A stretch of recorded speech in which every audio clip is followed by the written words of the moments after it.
Cherry blossom Shiv Parvati की विस्तृत पौराणिक कथा। Cherry blossom. बहुत समय पहले, जब सृष्टि नई नई बनी थी, तब देवताओं के बीच एक महान शक्ति थी, भगवान शिव। वे कैलाश पर्वत पर निवास करते थे, ध्यान में लीन, संसार से विरक्त और पूर्ण रूप से योगी जीवन जीते थे।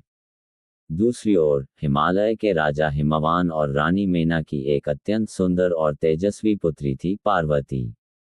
पार्वती बचपन से ही शिव को अपना पति मानती थी। फायर सती का जन्म और त्याग।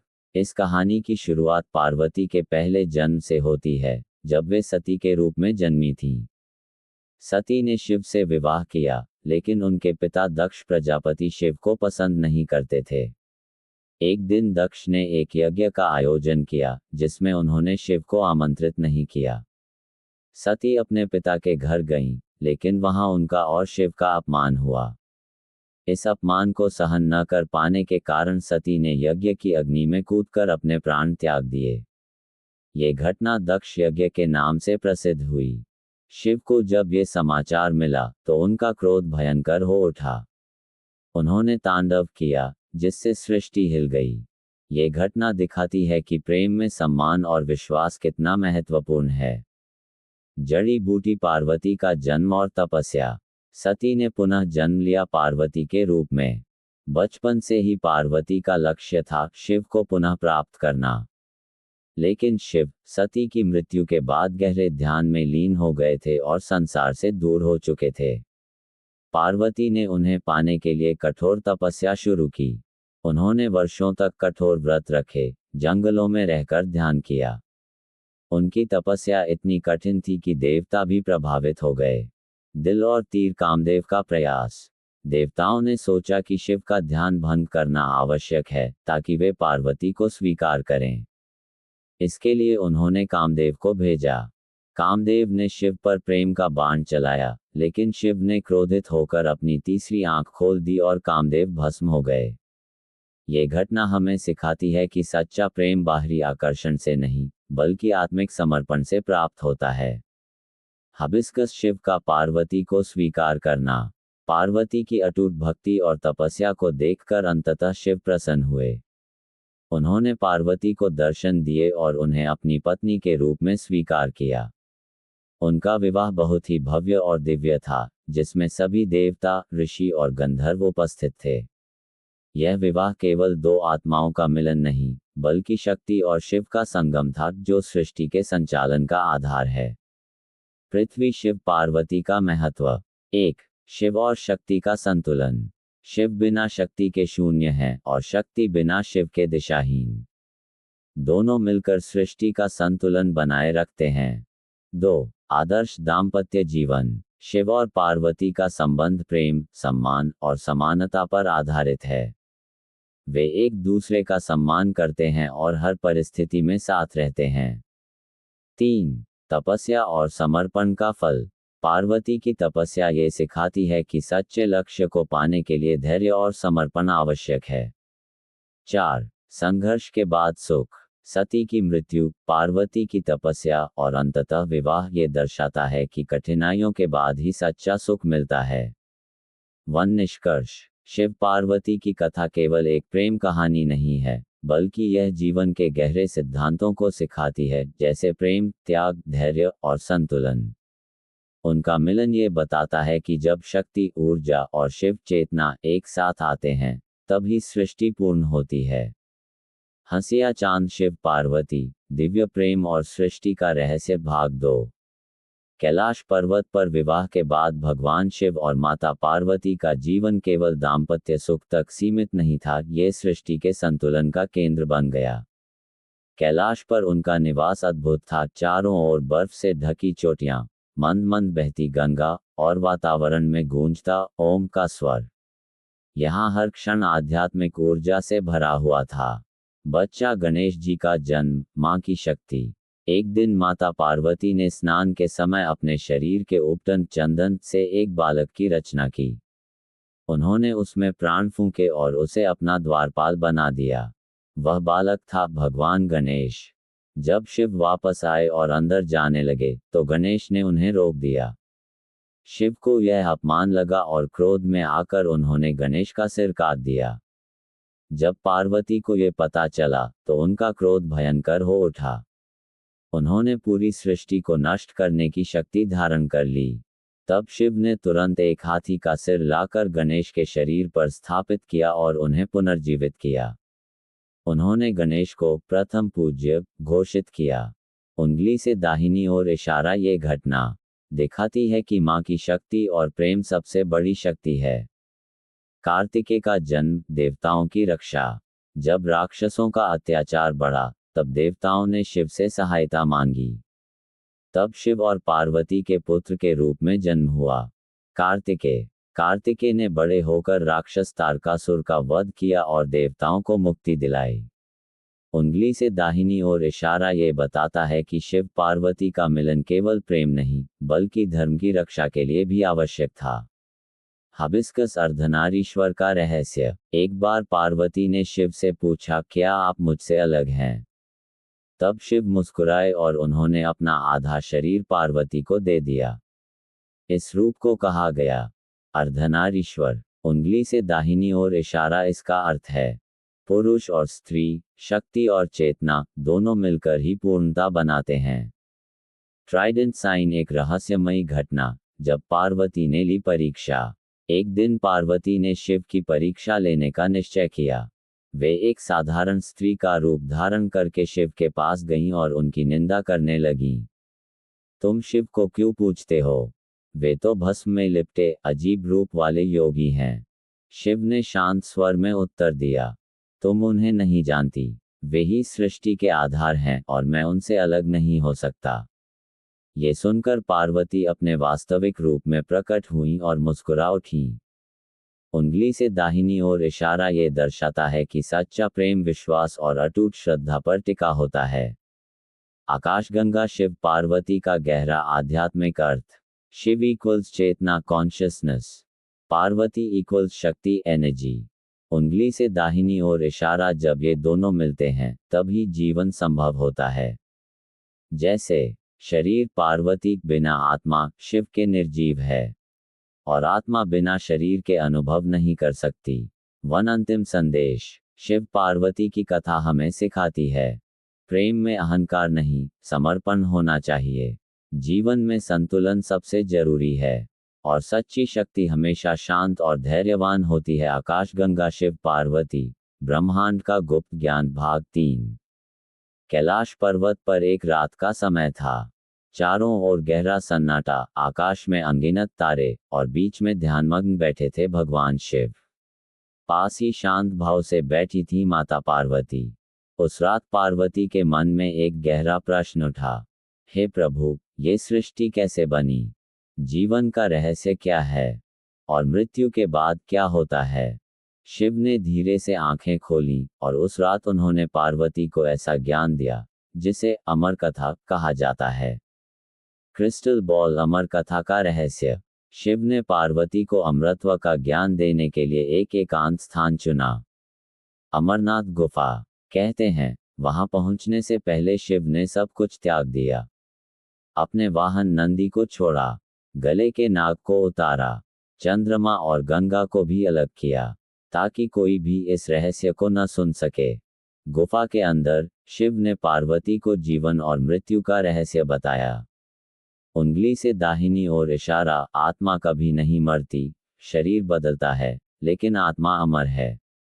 रहस्यमय श्रोता। लेकिन इस कथा को केवल पार्वती ही नहीं सुन रही थी। गुफा में 2 कबूतर भी मौजूद थे जिन्होंने पूरी अमर कथा सुन ली। कहते हैं कि वे आज भी वहां अमर हैं और दर्शन देते हैं। उंगली से दाहिनी ओर इशारा। ये घटना सिखाती है कि सच्चा ज्ञान कभी नष्ट नहीं होता। ज्वालामुखी। जब पार्वती बनी महाकाली, एक समय ऐसा आया जब राक्षसों का अत्याचार इतना बढ़ गया कि देवता भी डरने लगे। तब पार्वती ने अपना भयंकर रूप धारण किया। मां काली। उनकी आंखों में अग्नि थी और क्रोध में वे सब कुछ नष्ट करने लगीं। जब उनका क्रोध नियंत्रण से बाहर हो गया तब शिव ने एक अनोखा उपाय किया। वे पार्वती के सामने लेट गए। जैसे ही काली ने शिव पर पैर रखा, उन्हें अपनी गलती का एहसास हुआ और उनका क्रोध शांत हो गया।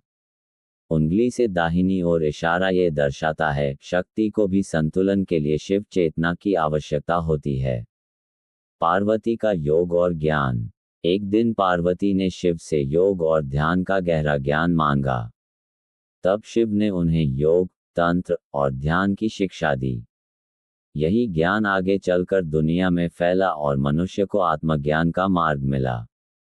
उंगली से दाहिनी ओर इशारा इसीलिए शिव को आदि योगी कहा जाता है।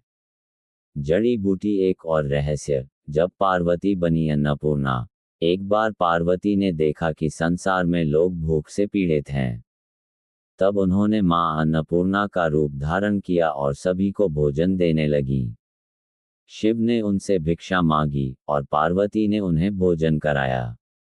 उंगली से दाहिनी ओर इशारा इसका अर्थ है ज्ञान। शिव भी बिना अनंत शक्ति के अधूरा है। उल्का शिव पार्वती का अंतिम रहस्य। पार्वती ने अंत में शिव से पूछा, क्या हम हमेशा साथ रहेंगे?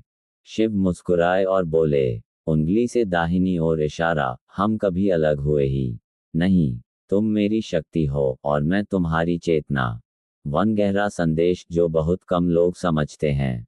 शिव और पार्वती कोई दो अलग अस्तित्व नहीं हैं। वे एक ही ऊर्जा के दो रूप हैं।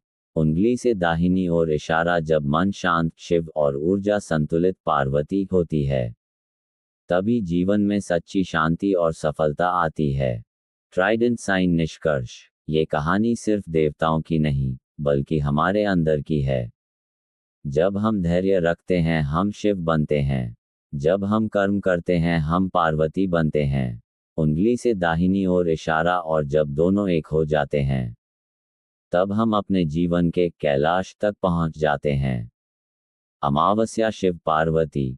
प्रलय का रहस्य भाग 4। कैलाश पर्वत पर एक दिन अचानक वातावरण बदल गया। आकाश काला हो गया, हवाएं तेज चलने लगी और पूरे ब्रह्मांड में एक अजीब सी बेचैनी फैल गई। भगवान शिव गहरे ध्यान में थे, लेकिन उनकी तीसरी आंख के पास हलचल होने लगी। पास बैठी माता पार्वती ने यह महसूस किया और पूछा, हे प्रभु, ये कैसी अशांति है? शिव ने गंभीर स्वर में कहा, उंगली से दाहिनी ओर इशारा, ये संकेत है प्रलय, सृष्टि के अंत का। ज्वालामुखी प्रलय की शुरुआत। धीरे धीरे पृथ्वी पर विनाश शुरू होने लगा। नदियां उफान मारने लगीं, पर्वत टूटने लगे, आकाश से आग बरसने लगी। देवता भयभीत हो गए और शिव के पास पहुंचे। लेकिन शिव शांत थे, क्योंकि वे जानते थे, उंगली से दाहिनी ओर इशारा, जो शुरू हुआ है उसका अंत निश्चित है। फायर पार्वती का भय और शक्ति। पार्वती ने जब ये सब देखा तो उनका हृदय कांप उठा। उन्होंने कहा, क्या सब कुछ नष्ट हो जाएगा? क्या प्रेम भी समाप्त हो जाएगा? शिव ने उत्तर दिया, उंगली से दाहिनी ओर इशारा, नाश केवल रूप का होता है, आत्मा और प्रेम कभी नष्ट नहीं होते। लेकिन पार्वती ने ठान लिया, वे सृष्टि को बचाने के लिए अपनी पूरी शक्ति लगा देंगी। हाई वोल्टेज जब शक्ति हुई अनियंत्रित, पार्वती ने अपनी सारी ऊर्जा को एकत्र किया और एक विशाल दिव्य रूप धारण किया। उनकी शक्ति इतनी प्रचंड हो गई कि वह स्वयं नियंत्रण से बाहर होने लगी। उनका रूप इतना भयानक था कि देवता भी कांप उठे। वह रूप था महाशक्ति। उंगली से दाहिनी ओर इशारा। अब समस्या ये थी, अगर यह शक्ति नहीं रुकी तो वह सृष्टि को बचाने के बजाय और जल्दी नष्ट कर देगी। शिव का अंतिम निर्णय। शिव समझ गए कि अब केवल एक ही उपाय बचा है। उन्होंने अपनी आंखें बंद की और तांडव शुरू किया। उनका तांडव इतना भयानक था कि समय रुकने लगा, ग्रह नक्षत्र कांपने लगे, पूरी सृष्टि हिल गई। ये था संहार का नृत्य। दिल टूटना सबसे भावुक क्षण। पार्वती ने जब शिव को इस रूप में देखा तो उनकी आंखों में आंसू आ गए। उन्होंने कहा, क्या हमें सच में सब कुछ समाप्त करना होगा? शिव ने शांत स्वर में उत्तर दिया, उंगली से दाहिनी ओर इशारा, कभी कभी नई शुरुआत के लिए अंत जरूरी होता है। सूर्यास्त, नई सृष्टि का जन्म। जब प्रलय पूरी तरह समाप्त हुआ तब चारों ओर केवल शांति थी। ना कोई जीव, ना कोई ध्वनि, केवल शून्य। फिर उसी शून्य से धीरे धीरे एक नई ऊर्जा उत्पन्न हुई। शिव और पार्वती ने मिलकर फिर से सृष्टि की रचना शुरू की। उंगली से दाहिनी ओर इशारा, ये चक्र चलता रहता है। सृजन, पालन, संहार, पुनः सृजन। आकाशगंगा गहरा रहस्य जो बहुत कम लोग जानते हैं। शिव इक्वल्स अंत, एंड। पार्वती इक्वल्स शुरुआत, बिगिनिंग। उंगली से दाहिनी ओर इशारा, जब दोनों मिलते हैं तो समय का चक्र चलता है। वन अंतिम सीख। ये कहानी हमें डराती भी है और सिखाती भी। हर अंत के बाद एक नई शुरुआत होती है। कठिन समय, प्रलय भी जीवन का हिस्सा है। और सबसे जरूरी, उंगली से दाहिनी ओर इशारा, संतुलन ही सबसे बड़ी शक्ति है। अमावस्या, शिव पार्वती, काल के पार का रहस्य, भाग 5। कैलाश पर्वत पर एक अजीब रात थी। ना चांद, ना तारे, बस चारों ओर गहरा अंधकार। भगवान शिव ध्यान में बैठे थे, लेकिन इस बार उनका ध्यान साधारण नहीं था। वे काल, समय के पार जाने की कोशिश कर रहे थे। पास ही बैठी थी माता पार्वती, लेकिन इस बार उन्हें शिव के चारों ओर एक अजीब, डरावनी ऊर्जा महसूस हो रही थी। सैंड टाइम, काल का द्वार। अचानक शिव ने अपनी तीसरी आंख खोली और उनके सामने एक काला भंवर पोर्टल प्रकट हुआ। उंगली से दाहिनी ओर इशारा, ये था काल का द्वार। पार्वती ने डरते हुए पूछा, हे प्रभु, यह क्या है? शिव ने धीरे से कहा, उंगली से दाहिनी ओर इशारा, ये वह स्थान है जहां समय भी समाप्त हो जाता है। जब पार्वती ने देखा अपना अंत, पार्वती ने साहस करके उस द्वार में झांका, और जो उन्होंने देखा वह बहुत ही भयावह था। उन्होंने देखा, सृष्टि पूरी तरह नष्ट हो चुकी है। चारों ओर केवल अंधकार है, और उस अंधकार में वे खुद भी नहीं हैं। पार्वती घबरा गईं, क्या मैं भी समाप्त हो जाऊंगी? शिव का सबसे बड़ा सत्य। शिव ने शांत स्वर में कहा, उंगली से दाहिनी ओर इशारा, जो जन्म लेता है उसका अंत निश्चित है, लेकिन जो सत्य है वह कभी समाप्त नहीं होता। उन्होंने आगे कहा, उंगली से दाहिनी ओर इशारा, तुम रूप हो पार्वती, और मैं शून्य हूँ। जब रूप समाप्त होता है तब शून्य ही बचता है। रहस्यमयी आत्माएं। जैसे ही काल का द्वार खुला रहा, उसमें से अजीब छायाएं बाहर आने लगीं। वे थीं अधूरी आत्माएं, जो जन्म और मृत्यु के बीच फंसी हुई थीं। वे कराह रही थीं, मुक्ति के लिए पुकार रही थीं। पार्वती का हृदय द्रवित हो गया। ट्राइडेंट साइन, पार्वती का दिव्य निर्णय। पार्वती ने कहा, मैं इन्हें ऐसे नहीं छोड़ सकती। तब उन्होंने अपनी शक्ति से एक प्रकाश उत्पन्न किया, जो उन आत्माओं को शांति देने लगा। धीरे धीरे वे आत्माएं मुक्त होकर विलीन होने लगीं।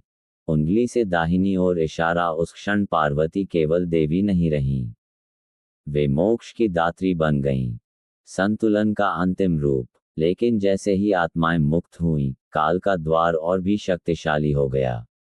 अब वह पूरी सृष्टि को अपनी ओर खींचने लगा। तब शिव ने अंतिम निर्णय लिया। उन्होंने अपना पूरा अस्तित्व उस द्वार में समर्पित कर दिया। दिल टूटना, सबसे भावुक मोड़। पार्वती चिल्लाईं, नहीं प्रभु। लेकिन तब तक शिव उस अंधकार में समा चुके थे। पूरा ब्रह्मांड कांप उठा, सब कुछ रुक गया। सूर्यास्त, पुनर्मिलन का चमत्कार। कुछ क्षणों बाद एक हल्की रोशनी उस अंधकार से निकली, और उसमें से शिव फिर प्रकट हुए, और भी अधिक शांत, और भी अधिक शक्तिशाली। उन्होंने कहा, उंगली से दाहिनी ओर इशारा, जहां अंत होता है वहीं से नई शुरुआत होती है। पार्वती की आंखों से आंसू बहने लगे, लेकिन इस बार वे खुशी के आंसू थे। आकाशगंगा, अंतिम गुप्त ज्ञान। शिव ने पार्वती से कहा, उंगली से दाहिनी ओर इशारा, इस सृष्टि का सबसे बड़ा रहस्य यह है, डर और अंधकार भी आवश्यक हैं, क्योंकि अंधकार के बिना प्रकाश का मूल्य नहीं, मृत्यु के बिना जीवन का अर्थ नहीं। वन निष्कर्ष, सबसे गहरी बात। ये कहानी हमें एक ऐसा सत्य सिखाती है, उंगली से दाहिनी ओर इशारा, जिससे हम सबसे ज्यादा डरते हैं, वही हमें सबसे ज्यादा मजबूत बनाता है।